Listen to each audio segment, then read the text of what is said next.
Chum TV. Furaha kiganjani.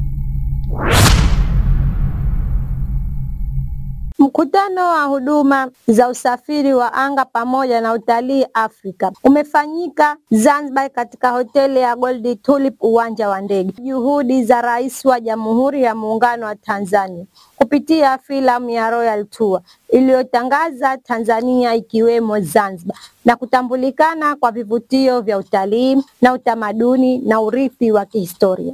Akifungua mkutano huo, Rais wa Zanzibar na mwenyekiti wa Baraza la Mapinduzi Dr. Hussein Ali Mwinyi amesema Zanzibar inajipanga kuendelea kujenga miundombinu ya viwanja vya ndege ili kuifanya kuwa kivutio bora cha utoaji wa huduma za usafiri wa anga.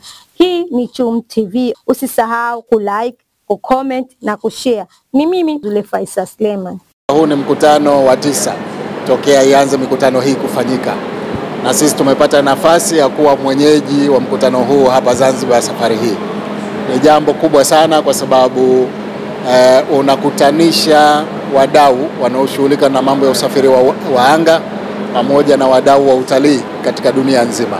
Ni jambo la fahari kwetu kuona kwamba Zanzibar imepata heshima ya kuwa mwenyeji wa mkutano huu, na ukweli ni kwamba na sisi kwa kiwango fulani tumepiga hatua kubwa katika kuboresha miundombinu ya usafiri wa anga, lakini vile vile tunautumia mkutano huu kuitangaza Zanzibar kimataifa katika maeneo ya utalii. Kwa hiyo nimefurahi kuwa nimepewa fursa ya kuja kufungua rasmi na umehudhuriwa na wadau wengi sana. Kwa hiyo kwetu sisi ni jambo la fahari sana kwa nchi yetu. Matarajio ni kwamba kama tulivyosema, wadau walioko hapa ni mashirika ya ndege karibu mengi sana yako hapa, lakini waendeshaji wa viwanja vya ndege, lakini vile vile watu wanaohusika na utalii. Kwa hiyo kwa njia moja ama nyingine tutakuwa tumeitangaza Zanzibar kimataifa.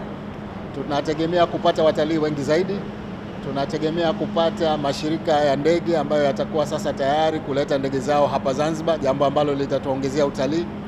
Lakini vile vile kama mlivyosikia, kuna mashindano kadhaa yanayofanyika kuhusu ubora wa viwanja vya ndege katika kutoa huduma za viwanja vya ndege, na sisi Zanzibar tumepata bahati ya kupata zawadi katika maeneo kadhaa na tunaendelea katika mashindano hayo.